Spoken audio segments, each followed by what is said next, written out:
la dinámica la voy a explicar un poco, van a exponer cada una de ellas 15 minutos.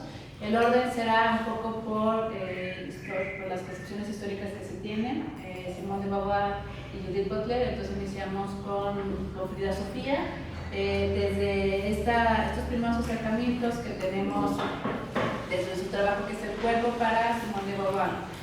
La dinámica será, expondrán, ellas hicieron un trabajo ya, una monografía interesante en este sentido. Quiero que expliquen este abordaje de su monografía y que, en medida de lo posible, respondan preguntas sobre qué es el feminismo, diferencia entre igualdad y paridad de género, cuál es la manera de tener genuina equidad de género sin caer en apariencias o agendas políticas, cuál es el mayor error que tiene la sociedad sobre la construcción de la mujer. Y me parece que las preguntas que tienen más nociones de filosofía sería: ¿qué función tiene la filosofía dentro de la temática feminista? ¿Qué aporte se puede hacer desde la filosofía en el tema del feminismo? ¿Qué hacemos y qué podemos hacer como gremio filosófico respecto a las discusiones en torno al feminismo? ¿Y qué papel tiene o debería tener la mujer en la filosofía actual? Ahora, ¿por qué es importante hablar de estos temas? El 51% de la población nacional somos mujeres. De ese 51%, representamos la tercera parte del ingreso nacional. Sin embargo, somos las que más realizamos trabajos no remunerados. Bajo estadísticas, cuando una mujer se casa, pierde 4 horas libres de su vida, ¿no? Y cuando un hombre se casa, gana horas libres, porque la mujer es la que tiene esa tendencia al cuidado del hogar, al cuidado de la familia, al cuidado de las personas. Entonces, no estamos visualizadas porque estamos en casa. Y eso también implica una violencia de género que es real. Diariamente hay 11 feminicidios en México. Cada día 11 mujeres mueren a manos de feminicidas. Dirán, el hombre también es violentado, pero es por propios hombres, ¿no? No hay tantas mujeres matando hombres como hombres matando mujeres, es la diferencia. También México está en una crisis feminicidia. El 86% de nuestro territorio nacional, el 86%, casi llegándole al 100 varios, a más de la mitad, es territorio feminicida, ¿no? En Guanajuato hace algunos meses sufrieron la noticia de las mujeres desaparecidas, 4 mujeres que salieron de una reunión y amanecieron cremadas. Entonces, ¿por qué es importante visibilizar esta situación? Porque solamente así, mencionándonos, haciéndonos mención y que nos mencionen, vamos a obligar a la sociedad a que volteen a ver una realidad que necesita ser escuchada. Entonces, bajo ese contexto, hay que hacer visibles también las filosofías, no solamente feministas, sino las filosofías desde las mujeres y la mujer como filósofa. Bueno, pues la filósofa que yo voy a retomar el día de hoy es Simone de Beauvoir. Tiene un libro que se le considera el libro del feminismo. Ella se considera la madre del feminismo. Es El segundo sexo.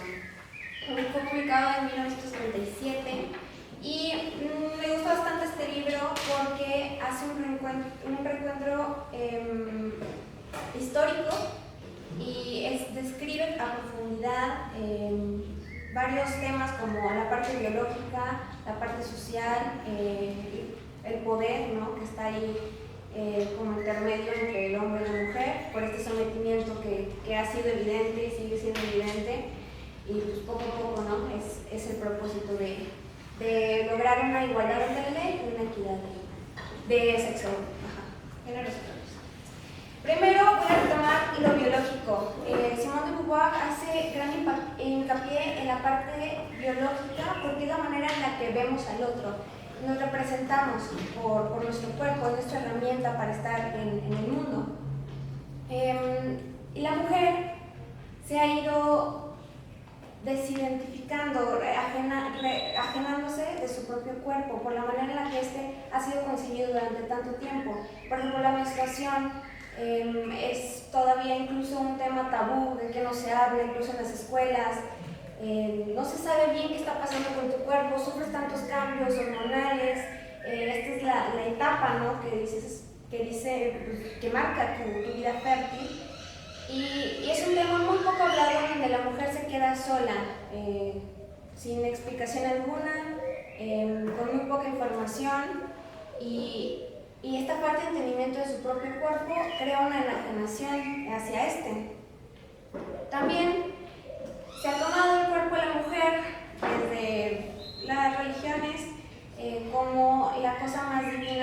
contraparte que pues, puede generar vida, al cual el cuerpo del hombre pues, no puede. Esta ha sido una gran justificación para que ella pues funja como un rol inamovible, que es el ser madre, el ir procreando y dedicarse a sus hijos, cuando la mujer no es definida por su cuerpo. Claro, es una característica biológica, pero esta no debe de definirla, de definir lo que puede o no puede hacer. La parte biológica, Simone de Beauvoir la toma como una maldición. ¿En qué sentido? En el sentido en el que por muchos siglos no se ha tenido un control de natalidad. No había anticonceptivos, no había manera de que la mujer dejara de tener hijos, así que pues tenía hijos sin parar y no podía salir de la casa. ¿Por qué? Porque estaba embarazada, era muy riesgoso, entonces se tenía que quedar a los hijos, mientras que los hombres cazaban. ¿Por qué esta diferencia que se ha tomado desde los tiempos primitivos en la caza y el labor de la mujer, que era más recolección, la parte artesanal se podría decir, o la diferencia biológica otra vez? El cuerpo del hombre es más robusto, tiene mayor fuerza, no generalmente, porque hay ocasiones en las que es viceversa, pero generalmente es de esta manera, por la manera en la que estamos construidos anatómicamente. Esto se toma como excusa de que la mujer no sea capaz o no sea fuerte, intelectual como el hombre, cual ya iremos desarrollando más. Pero desde la época primitiva, la mujer estaba sometida, ¿no?, básicamente a quedarse en casa y tener hijos. Y el hombre, en cambio, siempre ha tenido esta afirmación hacia sí mismo y a su propio cuerpo, a sus capacidades, con cazar. Hoy en día, que tienen mejores oportunidades laborales, ellos que podían salir de casa y estar en entornos sociales sin problema alguno, mientras que la mujer, eso era mal visto. Incluso hoy en día es ocasionalmente mal visto de que una madre salga, ¿no?, y que no esté cuidando al hijo. La mujer también se ha tomado como un objeto, como un intercambio, un trueque. Y aparte de esto, ella iba a ser la cuidadora del hogar, la educadora de los niños, la que iba a priorizar la propiedad del hombre, cuidándola siempre como una cuidadora. Esto ha generado una falta de identidad de la mujer, ya que siempre se ha tenido que afirmar ante alguien más. Nunca ha tenido un trabajo, algo propio de lo que ella se adueña. Entonces, al ser siempre o al hacer tantas actividades, ni siquiera para ella misma, sino para los otros, ha entrado en enajenación. Incluso se ha creído y creo que pues tenemos la tía, ¿no?, de que se cree, no, es que es la labor de la mujer, limpiar o recoger los trastes, etc.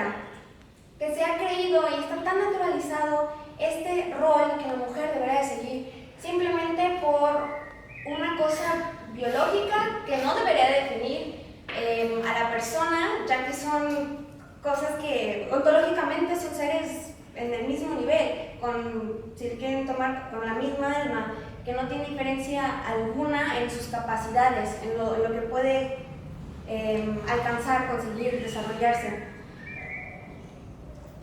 En el transcurso de la historia se le han dado ciertas libertades a la mujer, pero estas libertades, y Simone de Beauvoir lo marca mucho, no es libertad en sí. ¿Por qué? Porque tenían libertad después de divorciarse, porque antes no se podía, pero al divorciarse no tenían libertad de educación, libertad laboral, estaban otra vez sometidas a este papel de cuidadoras. No había oportunidad fuera del hogar para ellas, ya que esto era inimaginable, no era posible. Entonces, esta libertad era una libertad a medias, en donde la mujer históricamente empezó a remedar, a copiar vicios del hombre, y a pesar de que tenía esta libertad poco a poco, de manera en el ámbito social, al mismo tiempo estaba esta doble moral que la sometía, ¿no? Y voy a retomar un dato más exacto. Bueno, se le realizó la píldora anticonceptiva, pero esta solo era recetada a las madres que estaban casadas, a las mujeres que estaban casadas. A las demás no, ¿por qué? Porque siempre ha habido esta doble moral de, ok, está bien, para que veas que no te someto, te doy el derecho a que te puedas proteger sexualmente, pero al mismo tiempo solo las casadas, porque las que no pueden explorar su sexualidad tienen que esperarse, ¿no?, al matrimonio, pero el hombre, claro que sí puede, porque es hombre. Un argumento con muchas falacias como ya deberían de haber identificado.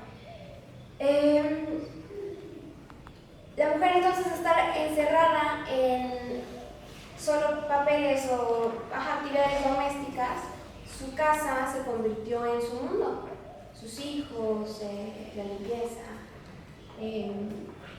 evitando que ésta se desarrollara como el hombre. Y muchas filósofas feministas justamente lo que defienden es esta posibilidad de educación, porque no es que la mujer sea menos que el hombre intelectualmente, sino que no ha tenido oportunidad de desarrollarse como el hombre evidentemente ha tenido en la historia. Afortunadamente, un gran evento que le proporcionó el derecho a trabajar, aunque dentro de esto siempre hay muchas paradojas dentro de estas libertades, ¿no? Porque siempre han sido medias, porque no había contratos legales, ¿no? Eran menor pagadas, porque cuando se dio la revolución industrial, ya que surgieron las máquinas, decían que la mujer es menos fuerte, pero con las máquinas va a poder hacer ciertos trabajos, entonces vamos a contratarla. E incluso los dueños de las empresas, ¿no?, decían que las mujeres trabajan mucho mejor que los hombres, pero a pesar de esto, pues les pagaban menos, ¿no? Otra vez, retomando la parte biológica, la diferencia entre uno y el otro, que ha sido muy marcada. Esto ha causado que los fracasos, psicológicamente, que los fracasos sean mucho mayor para la mujer. ¿Por qué? Porque siempre se ha tenido que afirmar ante los ojos de alguien más. ¿Cuál es el mayor error que tiene la sociedad sobre la concepción de la mujer? Creo yo que es definirla por su biología y que esta biología tenga un rol como inscrita, como si fuera una esencia, una naturalidad. Para mí eso es el error más grande, ya que de ahí han surgido todas las diferencias que se basan en las diferencias anatómicas que tienen los dos cuerpos.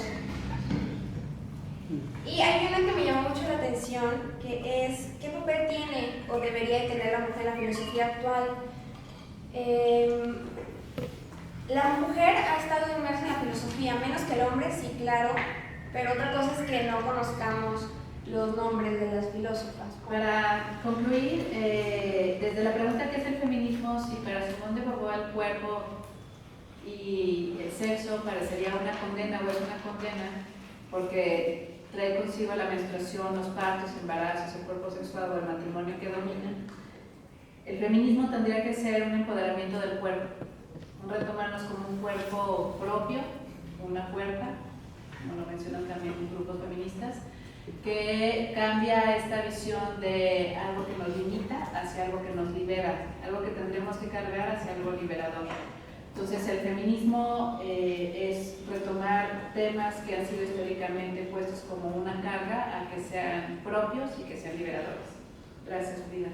Entonces, por cuestiones históricas seguimos con la concepción actual de Ana Paula, que aparte es un tema que la apasiona mucho, que ya me había tocado escucharlo un par de veces, con Judith Butler. Bien, bueno, gracias por el espacio. Y Judith Butler pues también retoma algunas cosas de en sentidos diferentes. Para empezar, la ponencia, el trabajo que yo realicé fue a través de tomar estas nociones de ser humano desde el cuerpo, el sexo, el género y la performatividad. Judith Butler habla sobre esto. Entonces, ¿qué pasa? Estas nociones son retomadas principalmente en sus libros como Cuerpos que importan y Deshacer el género.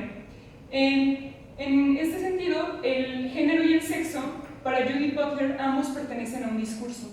Como comentaba mi compañera Frida anteriormente, en el caso de Simone de Beauvoir, el sexo se queda como una base, brinda una base que otorga una diferencia, masculino-femenino.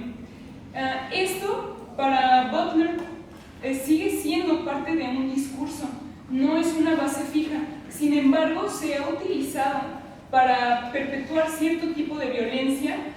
Ella no lo retoma solamente a las mujeres, también lo lleva como a la cuestión de lo queer, las personas homosexuales, pero que se sostiene o pretende sostenerse en una base biológica o natural. Entonces, para esto, la autora retoma ciertas categorías que ofrecía Lacan, son 3 esferas, lo simbólico, lo real y lo imaginario.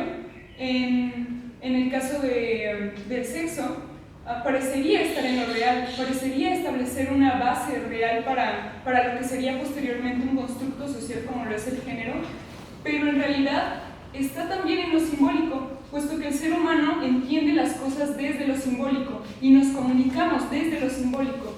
Entonces, la dicotomía masculino-femenino, hombre-mujer, sigue entrando en ese mismo ámbito de lo simbólico. Entonces, bueno, el sexo, al ser postulado por el lenguaje, adquiere su significado en la sociedad también. Esto hace que esté de cierta forma al nivel de lo que sería el género, en el aspecto de que también está adquiriendo su significado socialmente y pues Butler retorna a la noción de materia, no viéndola como una superficie en blanco sobre la cual se transcribe lo que sería el género, sino como un proceso que se va estabilizando con el tiempo a través de un discurso. La diferencia sexual, por ende, es parte de un discurso regulado mediante lo que ella denominaría como la heteronormatividad. Entonces, las prácticas que se llevan a cabo de acuerdo a un género, que serían como hombre-mujer tomado como desde el género femenino-masculino, se presentan dentro de ese margen establecido de sexo y género. Entonces, ella ahí desarrolla la noción de performatividad, que se trata de prácticas que funcionan a modo de afirmaciones, que son actos mediante los cuales el discurso produce efectos que nombran. Efectos que nombran se refiere a prácticas que son consideradas para una mujer o para un hombre. Y bueno, como mencionaba mi compañera, se describe que en ocasiones la mujer, se tiene una concepción de la mujer como débil, o como más sensible, o como no tanto intelectual, sino como sentimental. Estas concepciones parecen muchas veces situarse en el plano desde lo biológico, por cuestiones, por ejemplo, hormonales, por la cuestión de los cambios hormonales que ya plantean desarrollar algo en la cuestión del género. Esto, bueno, Butler comentaría que no se trata de eso, sino que se trata de una cuestión performativa en la cual se está recurriendo a esta misma teoría, a este mismo planteamiento, para posteriormente reafirmarlo a través de una actitud que se tiene como hombre o como mujer en la sociedad, que ya sería el género. El género como una práctica citacional de aquello que ya parece estar preestablecido por algo postulado como el sexo, que pretende ser base biológica. Entonces, retomando un tanto las preguntas que podrían salir de esto, sería, ¿cuál es esta noción equívoca de la mujer? Bien, hay muchísimas cuestiones y muchísimos feminismos y pensadoras que hablan acerca de esto desde diferentes perspectivas. Desde la perspectiva de Butler sería cuestionárselo y plantearlo desde la diferencia sexual, desde cómo una diferencia sexual que parece ser planteada como natural, en realidad está perpetuando una opresión sistemática hacia las mujeres. En este caso, podría también retomarse como este planteamiento de Simone de Beauvoir, de que no se nace mujer, sino que se llega a serlo. Esto sería por parte de una construcción social, por parte de establecer el ser mujer como parte de un constructo social, y además de eso brinda material para abordar la temática del género como una cuestión de interseccionalidad, porque en caso de que se llegue a ser mujer, cada mujer está en situaciones distintas, por lo tanto cada noción de mujer sería diferente. Entonces, uno de los principales errores, o algunos de los principales errores, sería pretender tener una base fija para un constructo social cuando el acercamiento que se tiene a lo que sería como una noción natural se hace desde lo cultural. El ser humano se acerca a lo natural desde su propia cultura, entonces eso no podría utilizarse como una base fija e incuestionable. Ese sería como uno de las principales nociones que podrían considerarse erróneas desde estas dos autoras. Y otra cuestión sería pues el hecho de que sería necesario analizar diferentes vivencias para abrir, expandir esa noción unívoca que se tiene de mujer. Y en la cuestión de cómo podría o qué tipo de rol podría tener una mujer en la filosofía actual, podría retomarse la cuestión de la resistencia. En este caso porque, como les comentaba antes, Butler habla sobre la performatividad, una performatividad que establece ya ciertos parámetros y los reafirma a través de estas prácticas citacionales. Entonces, en la cuestión de la resistencia, sería escuchar esas voces de mujeres que han sido borradas a lo largo de la historia y desde ahí rescatar como ciertas ideas para generar brechas en esas prácticas citacionales. Entonces, a través de esas brechas, poder generar diferentes mecanismos, diferentes formas de concebir a la mujer en sociedad y de desarrollar elementos como lo son el género, identificarlos, entenderlos de otra forma e incluir estas formas que han sido negadas a lo largo de la historia. Y a través de eso podría llegarse a otra comprensión de lo que es la mujer, no desde un discurso unívoco y desde una forma en la cual se incluyan diferentes perspectivas.